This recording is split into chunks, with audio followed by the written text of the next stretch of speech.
मुंबईच्या बीकेसी मध्ये सुरू असलेल्या मुंबई अहमदाबाद बुलेट ट्रेन प्रकल्पाला सध्या मुंबई महानगरपालिकेनं स्टॉप वर्क म्हणजेच काम बंद करण्याची नोटीस जारी करण्यात आलेली आहे। इथल्या वॉर्ड ऑफिसरनं ही नोटीस जारी केलेली आहे आणि आपण ही थेट दृश्य या ठिकाणी पाहतोय। नोटीस जारी होऊन देखील इथलं जे काम आहे ते अजूनही सुरूच आहे। ही सगळी दृश्य पाहिल्यानंतर आपल्या लक्षात येतं की किती महत्त्वाकांक्षी हा सगळा प्रकल्प आहे। पंतप्रधान नरेंद्र मोदी यांचा हा महत्त्वाकांक्षी प्रकल्प मानला जातो।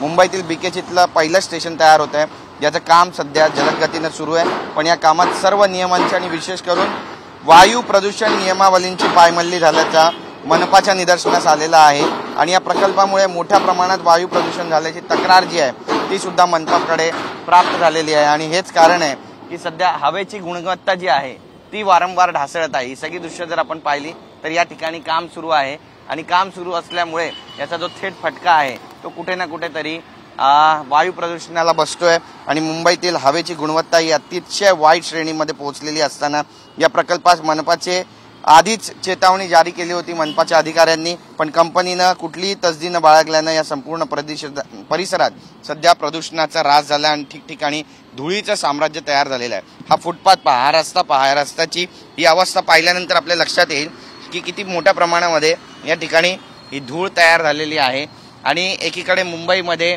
ठिकठिकाणी डीप क्लीन मोहीम सुरू असताना दुसरीकडे मुंबईतील बीकेसी जे उद्योगाचं हब मानलं जातं त्या ठिकाणी वायू प्रदूषण मोठ्या प्रमाणात झालेलं आहे। त्यामुळे स्वतः मुख्यमंत्री जे रस्त्यावर उतरून डीप क्लीन मोहीम हाती घेत आहेत आणि संपूर्ण मुंबईतील रस्ते धुण्याचं काम महानगरपालिकेच्या वतीनं जारी आहे।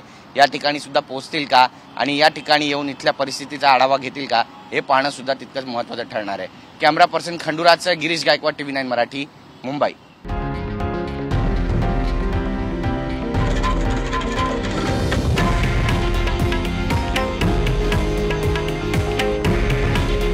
हे आहे देशातील नंबर 1 न्यूज नेटवर्क आणि आपण पाहत आहात TV9 मराठी।